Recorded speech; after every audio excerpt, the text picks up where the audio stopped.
Vous écoutez le grand débat, issu de l'épisode S203 du podcast Faut pas pousser les ISO, diffusé le jeudi 4 mars 2021. Nous sommes de retour dans Faut pas pousser les ISO pour le grand débat dédié cette semaine aux droits d'auteur et à l'image avec l'avocate et photographe Joëlle Verbruge. Pour introduire la discussion, je vous propose que l'on commence par un petit extrait de film. C'est qui DR? DR. C'est qui a pris la photo? Il y a marqué DR là. Je voudrais bien le rencontrer, c'est à cause de lui que je me suis fait virer de mon usine, moi. Je suis chômeur, moi, maintenant. C'est qui, ce monsieur DR? Demis Roussos.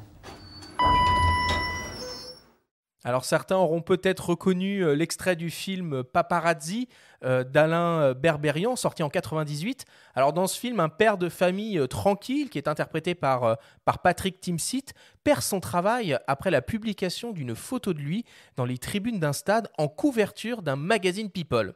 Alors bien décidé à demander réparation, il se rend donc dans les locaux du magazine et demande à parler au photographe DR, les initiales utilisées pour signer la photo en légende. Alors Joëlle, évidemment, on va en parler de ce fameux DR. On va commencer notre discussion autour de la notion de droit d'auteur. Est-ce que tu peux nous expliquer ce que c'est, le droit d'auteur ? Oui, alors le droit d'auteur, en fait, c'est un droit que le législateur accorde à tout créateur d'œuvre, qui est réglé essentiellement par le code de la propriété intellectuelle et qui permet à l'auteur de maîtriser la diffusion de son œuvre, de s'opposer à ce qu'on la diffuse sans son accord, de s'opposer à ce qu'on la modifie sans son accord, etc. Donc il se décompose de pas mal de choses, mais j'imagine qu'on va voir ça dans la suite de la discussion. Mais en gros, c'est ça, c'est la protection du droit d'auteur par un droit qu'on estime vraiment attaché à sa personne. Mais en quoi il est si particulier en France ? Alors, en France et dans d'autres pays similaires, parce qu'en Suisse, en Belgique, dans les pays de droit latin essentiellement, il est particulier parce qu'il crée une sorte de monopole pendant un certain temps. Alors, je suis obligée de détailler un tout petit peu plus. Il se divise essentiellement en droits moraux d'un côté, droits moraux qui sont perpétuels, qui ne s'éteindront jamais. Donc, une fois que l'auteur sera mort, indéfiniment, derrière, tous ses héritiers pourront exiger le respect des droits moraux. Donc, essentiellement, le respect du droit au nom et le respect du droit à l'intégrité de l'œuvre. Il y en a d'autres, mais pour la photo, c'est les deux plus importants. Pour la photo et la vidéo aussi, tout ce que oui, tu dis, c'est valable pour les deux ? Oui, c'est parfaitement valable pour les deux. Et après, d'un autre côté, on a ce qu'on appelle les droits patrimoniaux, qui, eux, comme leur nom l'indique, visent à gérer la diffusion et l'exploitation de l'image, donc le côté patrimonial, et qui, eux, par contre, vont s'éteindre 70 ans après le décès de l'auteur.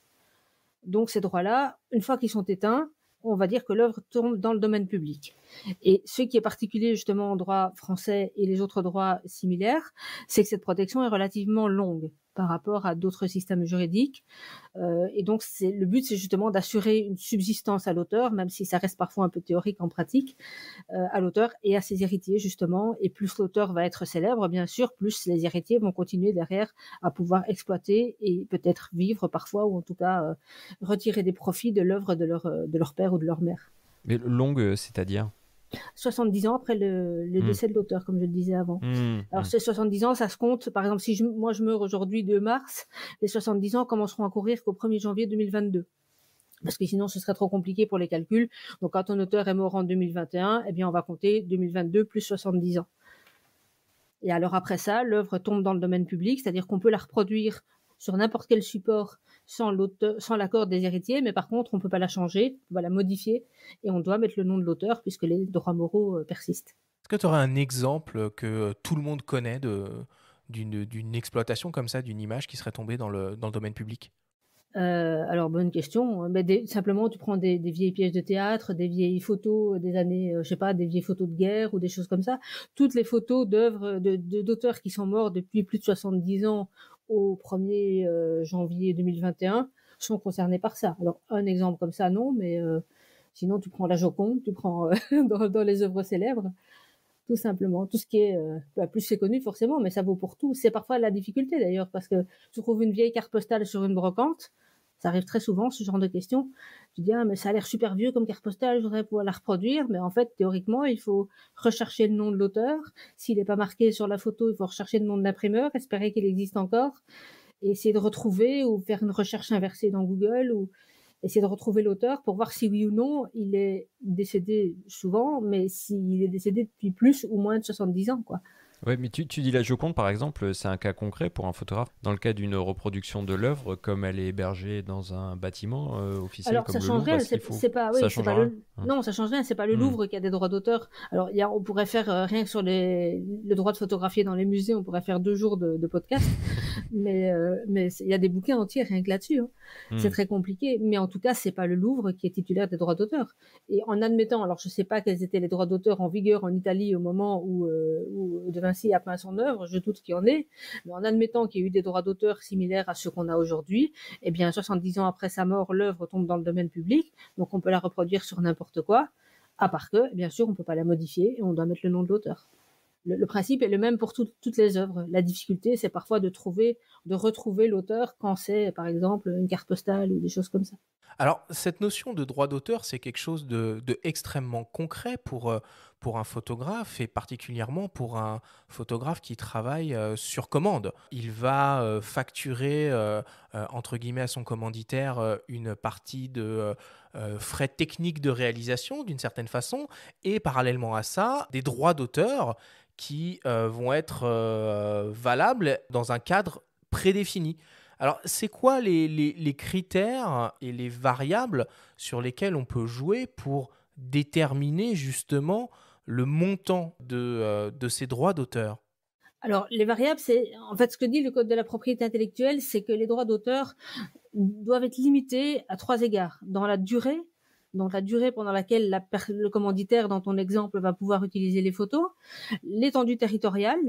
Hein, en gros, s'il fait une campagne de pub en 4x3 dans sa ville, c'est pas le même prix que s'il va la faire dans tout le pays. Et les supports autorisés. Si tu cèdes des droits pour faire du merchandising ou bien du packaging de produits et je sais pas, de la PLV, donc de la publicité sur le lieu de vente, ça va pas coûter aussi cher que de nouveau si tu refais des 4x3 ou si tu fais une campagne de pub à la télévision, etc. Donc il faut toujours que les cessions de droits soient limitées sur ces 3 critères-là: la durée, l'étendue territoriale et les supports autorisés. Et après, pour fixer le prix lui-même, là, il y a plein de solutions. Il y a des photographes qui ont leurs propres tarifs qui sont parvenus à imposer au fil du temps. Et c'est d'ailleurs toujours plus efficace devant un tribunal quand tu as une procédure de démontrer que tu appliques ces tarifs-là de manière constante. Et donc, on ne pourra pas contester que ce sont bien tes tarifs. Mais quand c'est pas le cas, on se base par exemple sur les tarifs de l'UPP ou sur les barèmes de la SAIF. Sachant que la jurisprudence majoritaire, et c'est pas un jugement de valeur sur ces barèmes-là, ils sont très bien faits, mais sachant que la jurisprudence majoritaire, bien souvent, consiste à dire: ah oui, mais ces barèmes-là, ils sont uniquement indicatifs, c'est vrai, ils n'ont pas une force légale, et donc moi, juge, je fais ce que je veux. Et donc ça arrive qu'on vienne devant un juge avec des décomptes super précis, ça m'est arrivé 2-3 fois, et que le juge nous donne raison au centime près.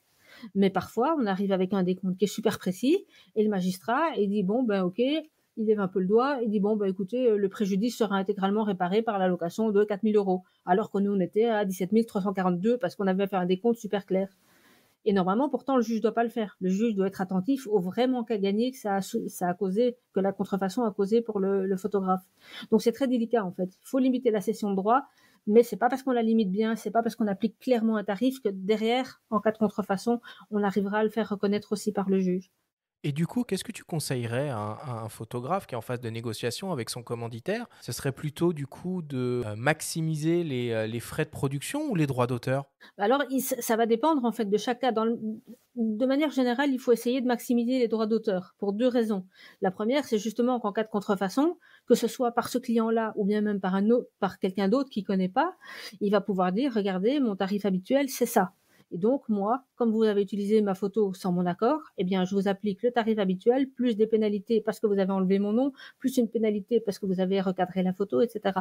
Donc, c'est forcément plus facile si, en amont, il a une sorte de tarification qui parvient à démontrer, appliquer à chaque fois. Mais il faut être réaliste. Si, par exemple, je sais pas, Arthur t'es appelé ou Benjamin t'es appelé pour un hôtel en Guadeloupe pour aller faire des photos là-bas et qu'on te demande juste 3 photos. Mais derrière, t'as plein de frais. Faut aller jusque-là, frais de déplacement, frais de logement, etc. Si ton devis global, c'est, je sais pas, 6 500 € cession de droit incluse, ce serait pas logique de dire: ben voilà, c'est 6 000 € pour les cessions de droit et 500 € pour les frais de déplacement. Fiscalement, ça tiendrait pas la route. Donc tout va vraiment dépendre d'une fois à l'autre. Mais si tu fais le même shooting pour un hôtel qui est à côté de chez toi, il est très probable que tu pourras mettre beaucoup plus sur la cession de droit et beaucoup moins sur les frais. Mais il faut que ça reste crédible en fait. En cas de contrôle fiscal, il faut que tu puisses justifier pourquoi tu as ventilé comme ça. L'autre avantage de bien ventiler, c'est que sur une cession de droit, les droits d'auteur, c'est 10% de TVA. Alors que les frais de production, théoriquement, c'est 20%. Je sais que certains appliquent 10 à tout, mais c'est très dangereux. Donc, tu as intérêt à mettre plus de droits d'auteur pour avoir une TVA réduite sur un plus gros montant, quoi. En préambule, on a écouté un extrait du film qui faisait allusion à la mention DR. Donc ça, c'est un chapitre très important. Et que faire alors? Quels sont les recours quand finalement les droits d'auteur ne sont pas reconnus ou quand il y a un abus dans ce domaine? Quels sont les recours pour le photographe? Alors, au final, s'il veut aller jusqu'au bout, le recours, c'est une action en contrefaçon qui peut introduire soit devant un juge civil, soit devant un juge pénal, puisque la contrefaçon, ça reste d'abord un délit. Donc, il a le choix de la juridiction devant laquelle il veut aller. Maintenant, on n'introduit pas une action comme ça. C'est-à-dire qu'il y a de toute façon un préalable qui est de bien de bien constituer son dossier, de bien évoquer l'étendue du préjudice. C'est-à-dire que, par exemple, si l'interlocuteur en face, il a utilisé la photo, je sais pas, dans une publication presse, puis on creuse un peu, on s'aperçut qu'il s'en est servi aussi sur Instagram, sur Facebook, puis sur son site. Et donc, quand je donne des formations sur ce point-là, ou dans mon bouquin qui s'appelle Checklist, on m'a volé une photo, la première chose que je dis, la première erreur à ne pas faire, c'est crier très fort sur Internet, on m'a volé une photo, c'est scandaleux, parce que le premier résultat qu'on va avoir, c'est qu'en fait, l'adversaire en face, s'il peut, il va vite supprimer les preuves de tout ce qu'il a fait, tout ce qu'il a utilisé. Donc déjà, constituer le dossier proprement, calmement, voir toutes les utilisations qui ont été faites, essayer de chiffrer son préjudice. Après, envoyer une mise en demeure, soit tout seul, soit avec un avocat, essayer de négocier. Et dans tous les cas, un mauvais arrangement vaut mieux qu'un très bon procès. Les procédures en contrefaçon, elles sont longues, elles sont coûteuses, quelle que soit la juridiction qu'on saisit. Et il y a toujours un gros aléa qui est celui du critère d'originalité, dont on parlera peut-être après, qui est un critère assez subjectif, mais voilà, qui implique du photographe qui s'investisse pour bien démontrer quels ont été ses choix créatifs à la prise de photos, etc. Donc tout ça pour dire qu'il vaut mieux négocier un montant qu'on estime peut-être inférieur à ce à quoi on aurait eu, plutôt que de se lancer dans une procédure. Après, il y a des cas où la procédure se justifie très très bien, mais voilà, tout va dépendre de chaque litige, de l'importance de l'utilisation de la photo, etc. Une petite anecdote d'ailleurs pour DR, il y avait une légende, alors je sais pas Est-ce que si tu peux elle est vraie. justement nous présenter ce fameux monsieur ou cette fameuse mystérieuse Madame DR? Alors, il y avait une légende, et je sais pas si elle est vraie, qui disait qu'en fait, Robert Doisneau, donc Doisneau-Robert dans l'autre sens, était arrivé dans la rédaction de je ne sais plus quel journal et avait demandé des droits d'auteur pour toutes les photos publiées avec ses initiales. Je suis incapable, jamais trouvé la confirmation de ça. Quelqu'un m'a dit que c'était vrai, mais je peux pas l'assurer. Qu'est-ce que ça signifie DR en fait et pourquoi on l'utilise comme ça à tort à travers? Alors ça signifie théoriquement droit réservé. Et historiquement, ça a commencé, enfin, ce type de mention a commencé après la Première ou la Deuxième Guerre mondiale, je crois que c'est la deuxième, où on s'est retrouvé avec tout un tas de photos historiques qui étaient historiquement très intéressantes, mais dont les auteurs n'étaient pas connus, soit parce que c'était par exemple des résistants qui avaient évidemment pas signé leurs photos, soit parce que les auteurs étaient morts et que c'était pas encore trop dans l'habitude de signer à ce moment-là. Et donc, ce que faisaient les éditeurs, que ce soit de presse ou d'ouvrages historiques par exemple, c'est de provisionner réellement les droits photographiques qu'ils auraient payés pour l'utilisation de la photo, donc les réserver au sens comptable du terme, hein, d'où le nom droit réservé, de publier la photo, et puis si quelqu'un se présentait devant eux en disant c'est moi l'auteur ou bien c'est mon père et je vous le démontre, à ce moment-là de payer l'auteur ou ses héritiers. Mais évidemment, ils se sont très vite rendus compte que c'était très pratique de ne pas avoir à payer tout de suite, de mettre du DR partout, et puis après d'oublier ça et de ne jamais rien provisionner d'ailleurs sur le plan comptable, et puis on serrait les dents et on espérait que ça passe tout seul, quoi. Tout simplement. Mais donc c'est tout à fait illégal, bien sûr. Et il y a d'ailleurs souvent dans la presse quotidienne régionale, là par ici dans mon coin, le grand quotidien de presse régionale, ils sont champions pour ça. Et de temps en temps, quand j'en achète un, j'ouvre et je compte entre 20 et 30 photos avec des R à côté, quoi. Ok, donc c'est 20 ou 30 photos qui ont été publiées sans l'accord de leur auteur. Et je rêve d'un moment où les 30 photographes, qui seraient les auteurs des 30 photos de cette publication-là, se mettent ensemble pour attaquer ce journal-là devant le tribunal en disant voilà, et on vous démontre que c'est tous les jours pareil. J'avais fait une formation comme ça dans un lycée professionnel où il y avait une section photo, et le matin du jour où je parlais des droits d'auteur, j'étais arrivée avec trois ou quatre quotidiens. Donc il y avait Le Monde, il y avait le Sud-Ouest, il y avait la République des Pyrénées, parce que c'était dans le Béarn, et un quatrième. Et j'avais divisé les étudiants en 4 et je leur avais demandé, sans leur expliquer pourquoi, de compter le nombre de fois où il y avait des R dans le journal. Et le record, c'était Sud-Ouest avec 43. Rien que dans ce journal-là, ce jour-là, quoi. Donc ça veut dire 43 contrefaçons, en réalité, mais tous les jours. Donc ça, c'est la notion de droit d'auteur. Il y a une autre notion qui existe et qui est très prégnante, notamment sur Internet, c'est la notion de libre de droit.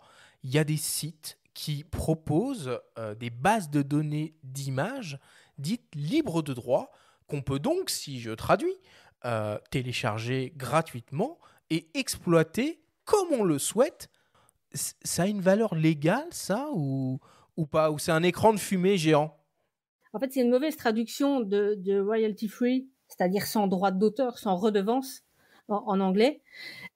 En France, comme je viens de te le dire, dans la mesure où les droits moraux sont incessibles, on ne peut de toute façon pas les céder. Donc du vrai libre de droit en droit français, ça n'existe pas.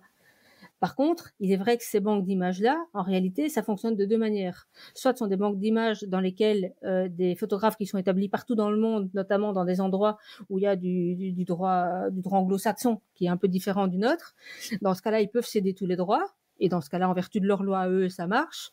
Ou l'autre possibilité, c'est ce qu'on appelle les licences libres, par exemple les Creative Commons. Et en vertu des Creative Commons, en fait, c'est une sorte de contrat.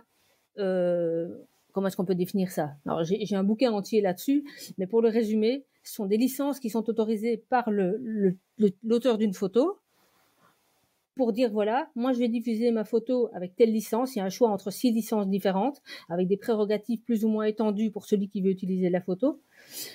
Quand ces licences sont diffusées dans des pays de droit anglo-saxon, la licence la plus large et la plus confortable pour l'utilisateur, c'est une licence où il n'y a aucune obligation, même pas celle de mettre le nom. Mais dans les pays de droit latin, comme en France ou dans les pays où il y a un droit moral, ils ont modifié leur système de licence pour qu'il y ait toujours au moins l'obligation de mettre le nom de la photo. Et les gens le connaissent, c'est généralement des petits pictogrammes qui accompagnent les photos. Le nom de l'auteur, tu veux dire? Oui, le nom de l'auteur, oui, bien sûr. Et pour codifier l'étendue de ces licences, il y a des petits pictogrammes. Il faut aller voir, creativecommons.org. Il y a des petits pictogrammes qui vont définir, quand ils sont combinés entre eux, les utilisations que peut envisager l'utilisateur. Donc, par exemple, ça va être uniquement mettre le nom de l'auteur, ou bien uniquement mettre le nom de l'auteur et ne pas vendre à des fins commerciales. Ça, c'est $1 ou $1 barré. Ou alors, ça va être un S comme share alike, ça veut dire diffuser de la même manière, c'est-à-dire que quand on utilise la photo, on ne peut pas vendre ce qu'on a créé, mais par contre, on peut le rediffuser gratuitement. Et il y a comme ça une combinaison de ces pictogrammes qui vont faire que, de manière légale, on va dire conforme au droit français, on peut le diffuser. Maintenant, ça pose d'autres problèmes. Parce que, alors c'est assez loin à expliquer, mais sur certains points, justement, la compatibilité avec le droit français quand on arrive devant un magistrat n'est pas toujours facile à démontrer. Il peut y avoir des mais là, litiges. Peut-être que si on va, peut-être qu'on va aller trop dans le détail, peut-être sur ce point-là, ça mériterait voilà, revenir.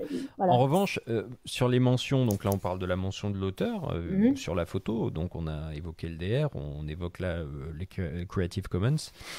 Est-ce qu'il faut aussi mentionner, dans le cadre notamment de la photo de portrait ou de mode, par exemple, tous les autres acteurs, le maquilleur, le coiffeur, le modèle? Est-ce qu'il faut que ces noms-là aussi apparaissent en crédit de l'image? Alors en pratique non, en droit a priori non, sauf si vraiment on va faire une photo par exemple d'une coiffure qui est à ce point originale et qui sort totalement du commun que le coiffeur lui-même pourrait, ou le styliste capillaire, je ne sais pas comment on appelle ça, pourrait revendiquer un droit d'auteur sur la coiffure. À ce moment-là, oui.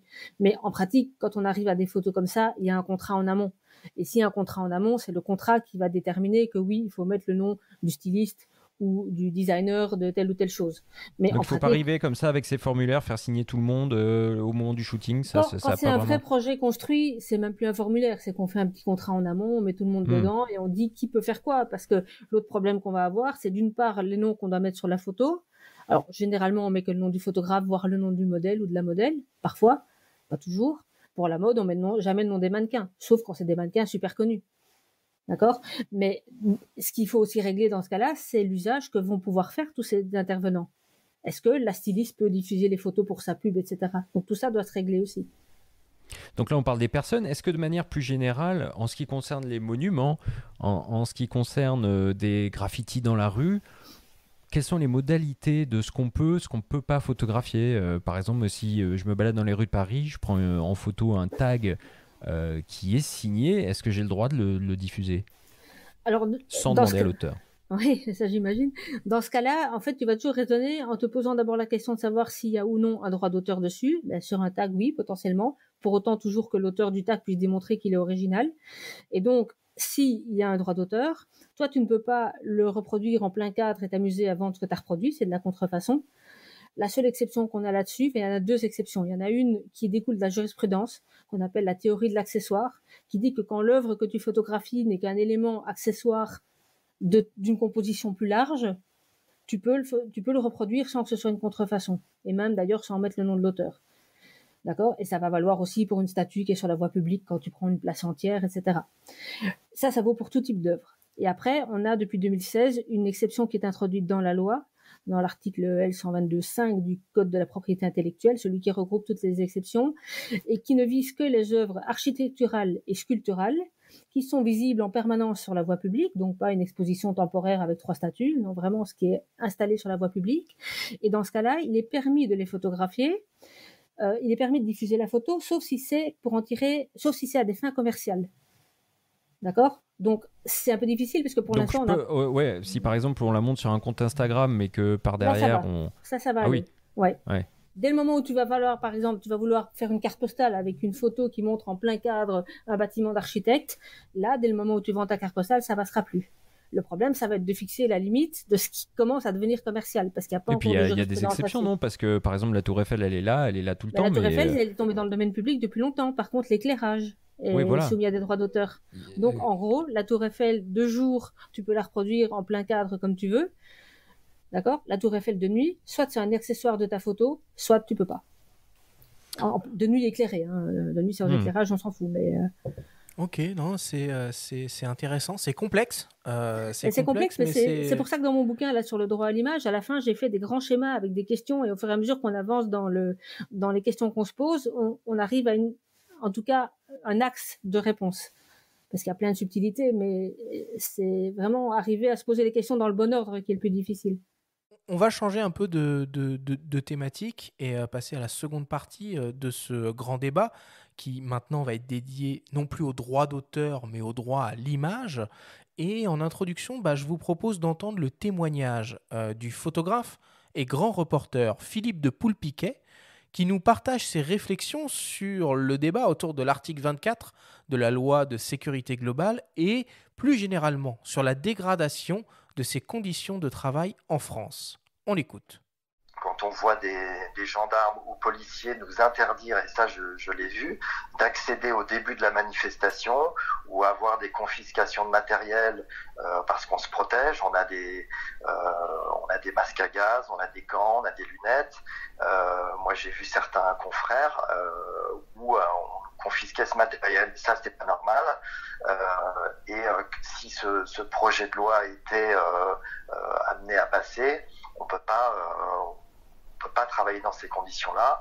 Avant, il était possible de passer, on montait notre carte de presse, on était considéré comme journaliste et on pouvait travailler. Et là, ça s'est resserré avec en vision ce projet de loi. Je sais qu'ils en discutent entre eux et qu'il y a eu des retombées sur les policiers sur le terrain.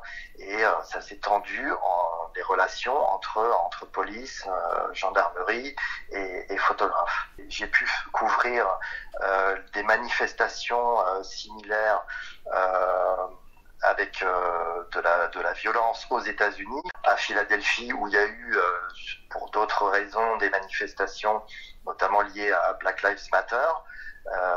C'est vrai qu'aux États-Unis, on a l'impression, enfin moi j'ai eu cette impression nette, qu'il était plus facile de travailler. On n'est pas du tout gêné. Dès qu'on a même une carte de presse ou un appareil photo, on est considéré comme des photographes. Et dans des situations assez violentes, eh bien on n'est pas embêté, y compris côté policier, y compris côté manifestant, ce qui n'est pas le cas aujourd'hui en France où ça s'est durci. Et encore une fois, un photographe, quand il travaille, on est pris en étau entre les manifestants ou des groupes comme les Black Blocs, c'est difficile de travailler avec eux. Et si en plus on a du mal à travailler avec les policiers, c'est des conditions de travail qui sont vraiment difficiles. Et ce projet de loi n'arrangera rien du tout.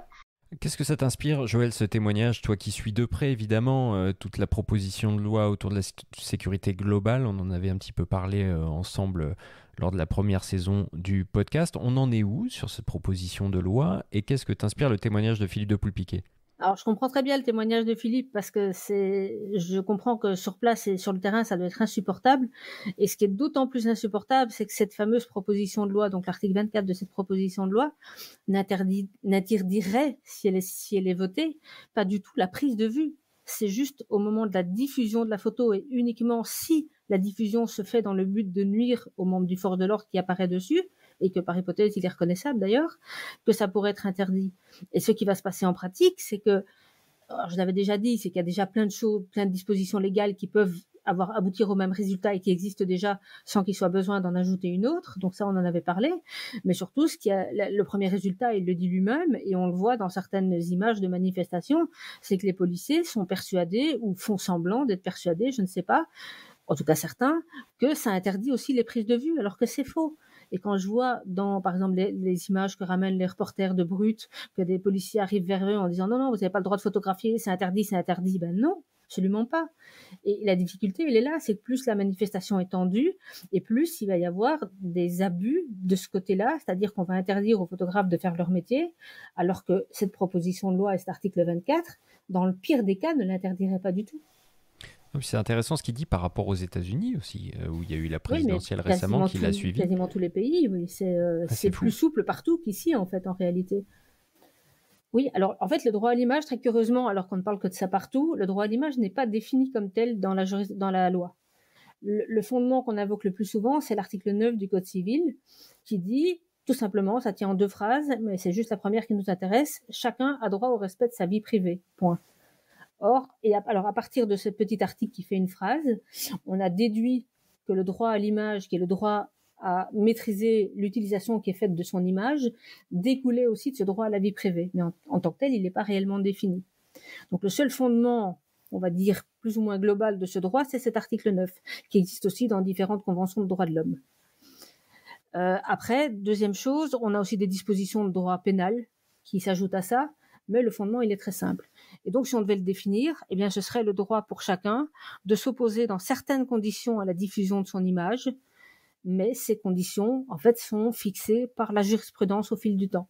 Donc, au fil du temps, la jurisprudence va tricoter ou parfois détricoter toute cette théorie du droit à l'image qui fait que mon bouquin sur le sujet, il fait 600 pages et que d'une édition à l'autre, il se réduit rarement. Parce qu'il y a tellement de nuances qui sont apportées, il y a tellement de petites choses qui s'ajoutent en permanence que oui, ça devient compliqué pour les gens, mais en réalité, en bout de course, la liberté est toujours plus grande qu'on ne le croit. Il y a beaucoup de photographes qui sont très très stressés avec ça, ce que je comprends, parce qu'il y a aussi beaucoup de monde dans la population qui va réagir violemment dès qu'on prend une photo d'eux, mais en réalité, le principe en tout cas, quand il s'agit de mettre en balance le droit à l'image et le droit au respect de la vie privée, enfin le droit de la liberté d'expression du photographe, et le droit à l'image de la personne photographiée, dans bien des cas, c'est la liberté d'expression du photographe ou le droit à l'information qui prime. C'est juste qu'il faut pouvoir l'argumenter, il faut pouvoir expliquer pourquoi.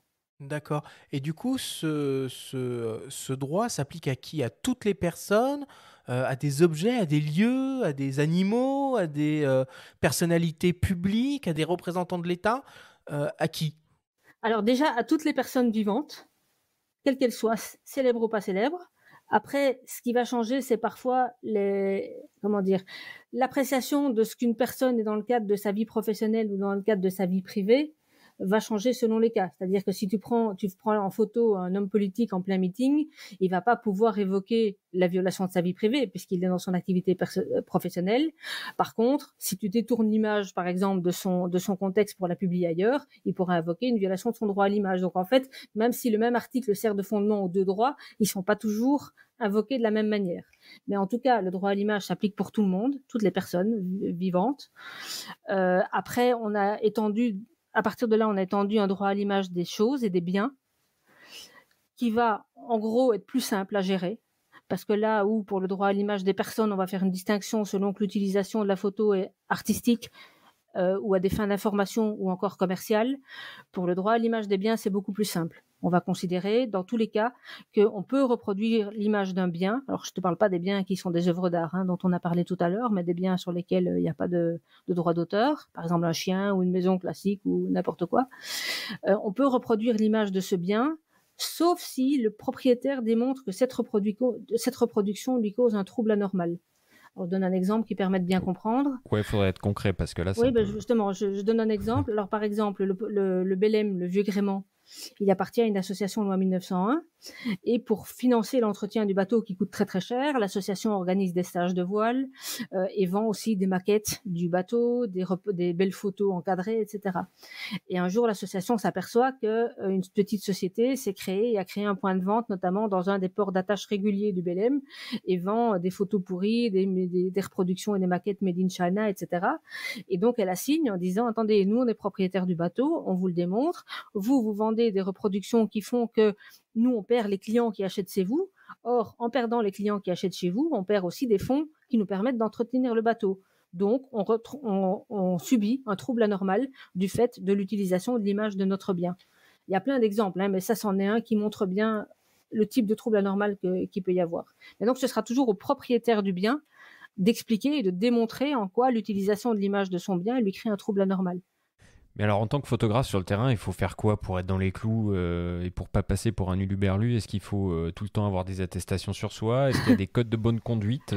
Qu'est-ce qu'il faut faire? Alors déjà, la première chose à faire, c'est toujours prendre la photo et de se poser des questions après. Surtout pour le droit à l'image des gens, quand on fait de la photo de rue, si on commence à dégainer mon bouquin pour savoir si on peut le faire ou on peut pas le faire, le sujet il est parti depuis longtemps, il n'y a plus de lumière et c'est fini. Donc d'abord faire sa photo et puis se poser des questions après.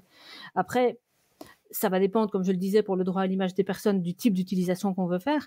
La meilleure chose à faire, si on voit que vraiment une photo a du potentiel, et surtout si on est là pour faire de la photo artistique, comme de la photo de rue par exemple, c'est d'aller voir la personne, dire tenez, regardez, je suis artiste, j'ai fait cette photo de vous, j'aimerais bien pouvoir vous l'envoyer. Est-ce que vous pouvez me laisser votre adresse mail ou votre numéro de téléphone et on échange après? Parce que l'avantage de ça, c'est que soit c'est une utilisation à des fins artistiques, auquel cas la liberté du photographe est relativement large et dans la plupart des cas, il peut utiliser la photo. D'accord, je verrai après quelles sont les règles pour ça. Soit vraiment la photo a beaucoup de potentiel, il voudrait bien en faire par exemple, je sais pas, des cartes postales, des posters. Dans ce cas-là, il faut obligatoirement le nom de la personne, mais s'il n'a pas pris les coordonnées de la personne en partant, c'est pas facile. Moi, je déconseille de commencer à dégainer des autorisations, des attestations en rue, c'est ridicule. Juste prendre le numéro de téléphone en disant voilà, je vais vous offrir la photo, je la trouve vraiment très bien. Et à partir de là, on discute après en fonction. Parce que si en bout de course la photo est ratée, c'est pas la peine de batailler. Alors Joël, est-ce que tu peux me préciser quelque chose? Parce que j'ai souvent été témoin de réactions un peu violentes et épidermiques, notamment dans l'exercice de la street photo. Est-ce que quelqu'un peut s'opposer à ce qu'on le prenne en photo? Alors normalement non. Mais qu'est-ce qu'on lui dit alors? S'il refuse sur le terrain, on dit quoi? Je suis désolée, il y a un droit qui est le droit à la liberté d'expression artistique et voilà, je vais pas vous causer de tort avec la photo, je vais pas l'utiliser à des fins qui pourraient vous être préjudiciables, mais j'ai le droit de vous prendre en photo, j'ai le droit d'exercer mon art. Et l'arrêt le plus important à ce niveau-là, c'est un arrêt qui est sur mon blog. Si les auditeurs veulent chercher, il faut aller dans mon blog où je vous enverrai le lien, mais sinon tapez un article qui s'appelle « La jurisprudence ne perd pas la tête ». Et c'était un arrêt qui a été rendu en 2008 par la Cour d'appel de Paris, qui concernait une photo de François-Marie Bagné, qui avait été publiée dans un bouquin qui s'appelle Perdre la tête. Et sur cette photo, il y avait une dame très BCBG sur un banc qui tenait en laisse un petit chien. Et avec l'autre main, elle tenait son téléphone. Elle était en pleine conversation téléphonique. Et le photographe qui avait dans cet ouvrage publié des photos plein de photos de rue, en fait, faites dans Paris essentiellement, je crois, d'ailleurs même exclusivement. Mais avec de tout. Il y avait des SDF, il y avait des éboueurs, il y avait cette dame, il y avait d'autres gens qui passaient, vraiment de tout. Et la dame n'avait pas du tout aimé se voir dans le livre en disant que c'était une cour des miracles, fin de citation. Et donc, elle avait assigné à la fois le photographe et l'éditeur en disant « vous avez violé mon droit à l'image ». Et Avant cet arrêt-là, il y avait eu déjà pas mal d'arrêts qui allaient un peu dans tous les sens, ce qui fait que les photographes ne savaient plus trop quoi faire. Et dans cet arrêt-là, la Cour d'appel de Paris a rendu un arrêt qui est super important, qui pour l'instant est encore la base de ce conflit liberté d'expression artistique contre droit à l'image, et qui disait que dans une société démocratique, le principe était celui de l'échange et du partage des idées, dans lequel il faut inclure la liberté d'expression artistique, et qu'on ne peut mettre d'obstacle à cette liberté que dans 2 cas, soit quand la photo est contraire à la dignité humaine, ce qui n'était pas le cas pour la dame avec son petit chien sur le banc, soit lorsque la diffusion de la photo cause à la personne des conséquences d'une particulière gravité. Fin de citation. Et donc, c'est à elle de le démontrer. Si elle dit, à cause de cette photo, j'ai perdu mon emploi pour telle ou telle raison, et qu'elle le démontre, là oui, il y a des conséquences d'une particulière gravité. Mais comme c'est à elle de le démontrer, et que là, elle démontrait rien du tout, elle disait juste, je veux pas y être, tant pis, déboutée. Et donc, le photographe a gagné. Parce que la liberté d'expression, par principe, doit l'emporter. Alors ça me permet d'enchaîner sur peut-être la dernière question, qui était, finalement, c'est quoi les risques encourus par les photographes qui, on va dire, traitent ces notions un peu de manière légère? Une mise en demeure d'un avocat que la personne représentée aurait été voir en disant « vous violez mon droit à l'image ». Après, bien souvent, il y a des choses à répondre à la mise en demeure. On peut calmer le jeu en négociant. En général, ça passe relativement souvent, on termine proprement. Après, s'il y a par exemple des utilisations à des fins commerciales, là, le principe, il n'est plus celui de la liberté que je viens d'évoquer. C'est un principe où il faut obligatoirement l'accord de la personne. Et donc, si par exemple, je prends une photo, peu importe laquelle, de ma photothèque, où on voit quelqu'un qui est reconnaissable et que je la vends à quelqu'un qui se met à faire de la publicité pour je ne sais pas quel produit en 4x3 dans tout le pays, bien là, ça va faire mal par contre. Parce que là, dès le moment où moi, je ne peux pas démontrer que j'avais l'autorisation de la personne, que bien entendu, l'annonceur ne pourra pas le démontrer non plus, là, sur les principes, il y aura d'office une condamnation, et après, le montant de la condamnation va dépendre. Quand c'est un anonyme, il sera bien indemnisé. Quand c'est, par exemple, un acteur ou un chanteur qui a l'habitude de vendre son image, eh bien à ce moment-là, le calcul, il sera fait sur base du manque à gagner, c'est-à-dire le prix qu'il démontre facturé en général pour ça. Il y a un très bon exemple là-dedans, c'est sur un sujet comme ça, c'est Ryanair qui avait fait une campagne de pub pour des billets low cost au moment où Sarkozy et Carla Bruni allaient se marier. Et Ryanair avait utilisé une photo du futur couple, futur présidentiel aussi, en disant, avec une bulle, comme des bulles de BD, et c'est Carla Bruni qui disait des billets à ce prix-là, j'invite toute ma famille pour le mariage. Et donc, comme c'était vraiment des fins commerciales, puisque c'était pour une campagne de pub sur des billets d'avion, ils ont assigné. Et Sarkozy, il a reçu, je crois, 1 euro symbolique pour lui, plus un montant qu'il a donné à une association caritative parce qu'il était bien conseillé. Et à côté de ça, Carla Bruni a dit, oui, mais moi, je suis mannequin. Et moi, quand je pose, ça coûte autant. Alors, je sais plus, mais le montant, je sais plus si c'était 50 000 ou 500 000, mais c'était vraiment beaucoup. Et donc, Ryanair a dû payer ça sur base des factures qu'elle démontrait établir chaque fois qu'elle posait. Donc, plus la personne est connue, en réalité, plus on va fonctionner en termes de manque à gagner si cette personne vend aussi son image et peut démontrer qu'elle a vendu son image. Mais ça, c'est juste pour les utilisations commerciales. Quand c'est un litige, liberté d'expression artistique contre droit à l'image, en général, c'est bien moindre. C'est fou à quel point on pourrait faire des débats sur presque tous les points qu'on a abordés un par un. Ces formations, généralement, elles durent, je peux faire 1 journée ou 2 journées entières rien que là-dessus, parce que les questions rebondissent en permanence.